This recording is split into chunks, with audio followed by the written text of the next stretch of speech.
ശ്രീ മുഹമ്മദ് ഷിയാസ്.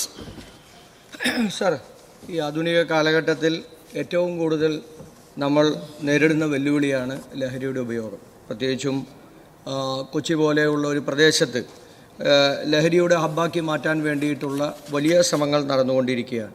അതിനെതിരായി ആഭ്യന്തര വകുപ്പിൻ്റെ കീഴിൽ ആരംഭിച്ചിരിക്കുന്ന ഓപ്പറേഷൻ തൂഫാൻ്റെ പ്രവർത്തനങ്ങളെ പ്രത്യേകിച്ച് അഭിനന്ദിക്കുകയാണ്. സർ, എൻ്റെ ചോദ്യം, നമ്മുടെ വൻകിട ഹോട്ടലുകൾ, പ്രത്യേകിച്ച് 5 സ്റ്റാർ 7 സ്റ്റാർ ഹോട്ടലുകളിലൊക്കെ വലിയ DJ പാർട്ടികൾ നടക്കുന്നുണ്ട്.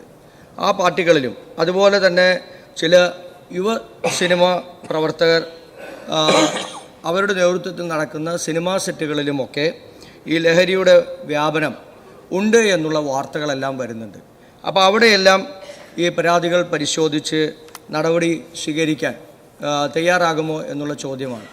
എറണാകുളത്ത് ഒരു ഹോട്ടലിൽ ഒരു സിനിമാ നടനെ അന്വേഷിച്ച് തന്ന പോലീസ് നമ്മൾ ഈ 100 മീറ്റർ ഓട്ടത്തിൽ ഒക്കെ ഉത്തേജക മരുന്ന് ഉപയോഗിച്ചിട്ടുണ്ട് എന്ന് നമ്മൾ വാർത്തകളിലൂടെയൊക്കെ കാണുന്നുണ്ട്. അതൊക്കെ ചരിത്രങ്ങളിലൂടെയും നമുക്ക് മനസ്സിലാക്കാൻ കഴിയും. പക്ഷേ അദ്ദേഹത്തെ അന്വേഷിച്ച് പോലീസ് ചെന്നപ്പോൾ ആ സിനിമാ നടൻ ആ ഹോട്ടലിൽ നിന്ന് എടുത്തു ചാടി ഓടിയിട്ട് പിന്നെ നിർത്തിയത് കോയമ്പത്തൂരാണ്. അപ്പോൾ അത്രയധികം ഉത്തേജനം ലഭിക്കുന്ന മരുന്ന് നമ്മുടെ നാട്ടിലുണ്ട്. ഇത്തരത്തിലുള്ള സംഭവങ്ങൾ ഇങ്ങനെ നിരന്തരമായി വന്നുകൊണ്ടിരിക്കുകയാണ്. നിയമത്തിലെ അപാകതകൾ കൂടി ഇതിനകത്തുണ്ട് എന്നുള്ളതാണ് ആഭ്യന്തര വകുപ്പ് മന്ത്രിയുടെ മുമ്പത്തെ മറുപടിയിൽ നമുക്ക് കേൾക്കാൻ കഴിഞ്ഞത്. അപ്പോൾ അതുകൊണ്ട് കുറ്റവാളികളെ കർശനമായ ശിക്ഷ കൊടുക്കാൻ വേണ്ടിയിട്ടുള്ള നിയമപരമായിട്ടുള്ള നടപടികൾ അതുകൂടി അടിയന്തരമായി ഉണ്ടാകുമോ എന്നുള്ളതാണ് ചോദ്യം. ബഹുമാനപ്പെട്ട മന്ത്രി.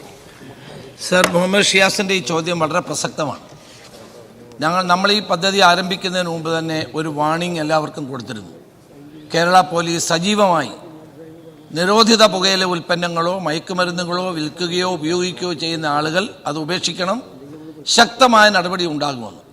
സാർ, അത് കാരവാനാണെങ്കിലും DJ പാർട്ടി ആണെങ്കിലും 5 സ്റ്റാർ ആണെങ്കിലും അത് ശക്തമായ നടപടി ഉണ്ടാകുമെന്ന് ഞാൻ അറിയിക്കാനാണ്. അതിലൊന്നും ഒരു വിട്ടുവീഴ്ചയുമില്ല. ആ സിനിമാ നടനാണോ സാധാരണക്കാരനാണോ എന്നുള്ളതല്ല പ്രശ്നം. നിയമം ലംഘിക്കുന്ന ആരാണെങ്കിലും അവർക്ക് എല്ലാവർക്കും ഒരുപോലെയുള്ള പരിഗണന മാത്രമേ ഉണ്ടാവുകയുള്ളൂ.